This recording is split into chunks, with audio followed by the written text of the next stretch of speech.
Hey friends, today I'm talking all about menstrual cycle changes and COVID. I am getting asked all the time if the COVID vaccine is causing a change in your period, or I'm hearing stories from everybody that they experience this. And I want to break it down today. First of all, I'm Natalie Crawford. I am a board certified OBGYN and infertility doctor in Austin, Texas. This channel exists to educate you about all things fertility and your body. So please subscribe if you'd like to follow along and learn more. I have a ton of videos on COVID, so please, this is not the only one. There's an entire playlist where you can go dive into things. Does the COVID vaccine cause female sterilization? No. What is the current recommendation on the COVID vaccine if you're trying to get pregnant or pregnant? Does COVID impact male infertility? Yes. Today, I'm not addressing does the COVID vaccine cause sterilization because I've already busted that myth extensively. However, I do want to address the one study that exists on COVID and what it does to your female hormones, to your HPO or hypothalamic pituitary ovarian axis, and your ovarian reserve. First of all, lots of you guys have been saying that your periods have been changed. I've been getting comments all over the place. There's Reddit forums. Everybody's talking about it. To be honest, we don't have the study yet on the COVID vaccine, but we know that what the COVID vaccine does is it causes an immune response to make antibodies very similarly to how a COVID infection would in your body. And there is actually a study talking about COVID infection and what it does to your period. So this study is published in the journal Reproductive Biology Medicine Online, and it is called Analysis of Sex Hormones and Menstruation in COVID-19 Women of Childbearing Age. So this is a report of women who got COVID and what happened to their sex hormones, their ovarian reserve, and their periods when and after the infection. So first of all, this is a retrospective study of women who were in China who got COVID infection. So it's not prospective. We didn't follow people in time. Obviously, this COVID happened and now we had to backtrack with the studies that we could do, but it is cross-sectional. It took a snapshot of the population and there are controls from reproductive aged women. So in this study, we had 237 women who were evaluated, and we have menstrual cycle data for about 177 of them. In order to be included in the study, you had to be between 18 to 45. You couldn't have a history of ovarian dysfunction, so low ovarian reserve or irregular periods, that would be excluded. And you can't have had a prior hysterectomy or had an ovary out in the past. So they tried to narrow down people to try to see if the COVID infection itself was causing these changes. So a few definitions that are important when you look at these cohort studies. One is what defines an abnormal menstrual cycle. So a 7-day duration that was longer or shorter than the average of the prior 6 months was considered abnormal for menstrual cycle length. A decrease or an increase in the volume of menstrual blood flow was asked of the patient as compared to her previous cycles prior to infection. And a menstrual cycle disorder was new onset defined as 3 cycles that had abnormal patterns. The take-home result from this study, there's a few big points. So one is that 28% of women, so 1 out of 4 women, had a change in their menstrual cycle length. So whether it was shorter or longer, it was defined as a change from what it was before. And 25% of women had a change in their menstrual cycle volume. And so what we're seeing is a quarter of all women who had a COVID infection had some change in their period pattern. In order to understand that better, sex hormones were evaluated as well. Why could this happen? So a couple different theories. One is that COVID, like other infections, can sometimes mess up your HPO axis. And what that means is your hormones start being secreted in abnormal patterns.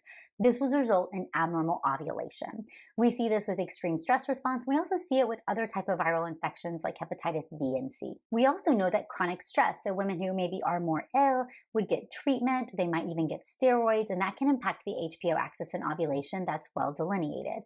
Other theories for COVID specifically. We know that COVID impacts with the ACE2 receptor. This is really common in the lungs, and that's why it's mostly a lung infection. Well, there's also ACE2 receptors in the testes, and spoiler alert, we do see male infertility and a drop in semen parameters with COVID infection. And there are some ACE2 receptors in the granulosa cells, or the cells that surround the ovary.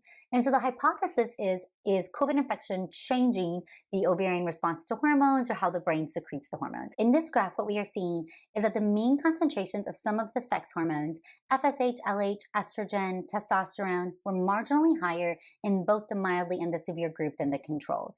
This was not statistically significant, but this could be representing a small ovarian dysfunction during the acute illness phase that will resolve over time. Another piece of the puzzle that everybody's really scared of is COVID causing a drop in your ovarian reserve? I've said over and over again that we don't have any evidence of this, and this study supports that statement. So AMH, or anti-Mullerian hormone, was checked in all women, and there was no change in AMH levels in people who had COVID or did not. So COVID is not getting into the ovary and dropping your ovarian reserve or causing you to go into menopause early. And some viruses could do that. A notable one is HIV. What does this leave us with? Why are we seeing menstrual cycle changes? What this means is that if a quarter of all women who get COVID have menstrual cycle changes, it is most likely from the cellular immunity response. So this means that it's that huge inflammatory response. And if you've had COVID, you've felt that, or if you got the vaccine and you had some of those systemic symptoms, fevers, chills, muscle aches, that is your body mounting an immunity. That response is impacting the period. And so in that response to that stressful situation, we are seeing a subsequent menstrual cycle change.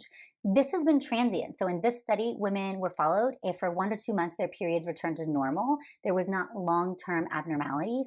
And even in subgroup analysis, we did not see that women who had more severe disease were having more menstrual cycle changes than women with mild disease.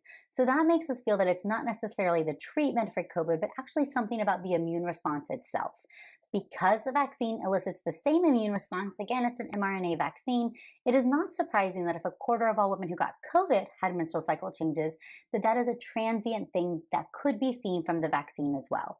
You should not be concerned if you get the vaccine that your ovarian reserve is going to be impacted or your future fertility. Certainly, if you have menstrual cycle changes, you're going to want to monitor that, and you're going to want to make sure that this is not going to be something that persists or some new development. A limitation of the study is that these were not early follicular phase values of FSH and LH and estradiol. That would give us the most reassurance that this is not impacting ovulation. We do know that acute infection or stress can impact ovulation, and it's transient and temporary, and that may be what we are seeing here. Although once in recovery, there was no long-term change to FSH, LH, E2, or AMH, making us feel more reassured that this is a temporary response to stress or an immune change. So this study is helping us say, again, there's no evidence to support that there's an impairment in fertility, ovarian reserve, or prolonged menstrual dysfunction in anybody who's had a COVID infection and thus the COVID vaccine. This study is also telling us that menstrual cycle changes may occur in up to 1/4 of all women. And this is important because it's telling us that if you have a temporary lengthening or shortening of your menstrual cycle or a change in the volume, it should not last more than 1 or 2 cycles and should recover once you recover.